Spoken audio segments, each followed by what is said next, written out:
L'égalité, c'est vaste. Il y a l'égalité des revenus, celle de l'accès à l'éducation, l'égalité des genres, l'égalité des races. Nous nous contenterons ici d'un bref exposé sur une facette de l'égalité particulièrement édifiante, celle de l'égalité devant la propriété privée. La propriété privée, c'est l'ensemble des patrimoines terriens, immobiliers, professionnels, industriels et financiers. Si l'on s'intéresse aux 50% les plus pauvres, aux 40% suivants et aux 10% les plus riches, on observe que les proportions ne changent quasiment pas pendant plus d'un siècle, jusqu'au lendemain de la Première Guerre mondiale.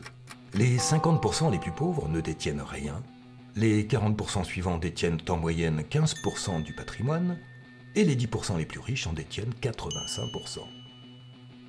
Après 1918, la part des 50% les plus pauvres augmente lentement jusqu'à frôler les 10% du patrimoine national dans les années 80.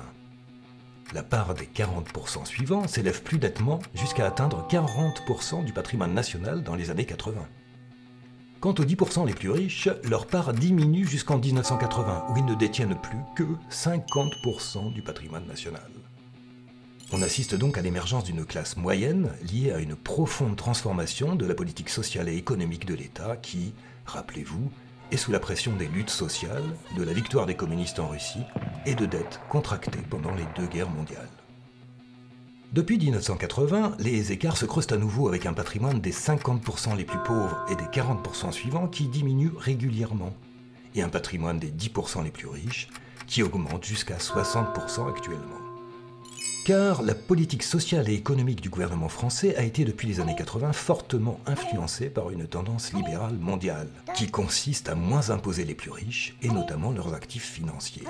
En effet, depuis les lendemains de la Seconde Guerre mondiale, des lobbies composés de banquiers, de patrons d'entreprises et de gestionnaires de fortune cherchaient à trouver un moyen d'échapper à l'État social et l'impôt progressif qui rongeait peu à peu leurs richesses.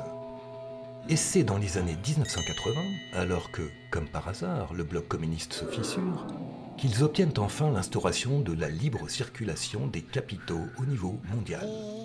Pour résumer, les États mettent ainsi en place un système légal où les acteurs économiques ont le droit de s'enrichir en utilisant les services publics, subventions publiques, éducation, soins, etc. Puis de déplacer leur richesse dans des pays plus avantageux fiscalement que le pays où elle est produite. Il ne reste plus à l'État spolié que les classes populaires et moyennes pour financer ces services publics. Allez, quoi. Le mouvement vers l'égalité semble s'être arrêté depuis les années 1980 et il ne pourra reprendre que si les citoyens se mobilisent pour imposer un État social et un véritable impôt progressif qui intègre les plus grandes fortunes. Certains programmes politiques proposent des solutions. La régulation de la circulation des capitaux et l'imposition réelle des profits réalisés en France par les multinationales. L'instauration d'un véritable impôt progressif, dont les taux les plus hauts s'appliqueraient véritablement aux plus grandes fortunes et pourraient s'élever jusqu'à 90%. L'équité des droits de vote entre salariés et actionnaires pour une meilleure gestion du capital des entreprises. Les biens et services fondamentaux comme la santé, les transports et l'énergie doivent être soustraits au marché et redevenir de véritables services publics. Un système de redistribution de l'héritage permettant à l'ensemble de la population de recevoir un héritage minimal. L'instauration d'un revenu de base décent et versé automatiquement aux personnes sans ressources, y compris les étudiants. L'instauration d'une taxe carbone liée à l'impôt progressif et dont le taux serait donc beaucoup plus haut pour les plus riches, etc. Nous vous invitons bien sûr à éplucher soigneusement les propositions des partis politiques pour y déceler leur capacité à remettre l'égalité en route.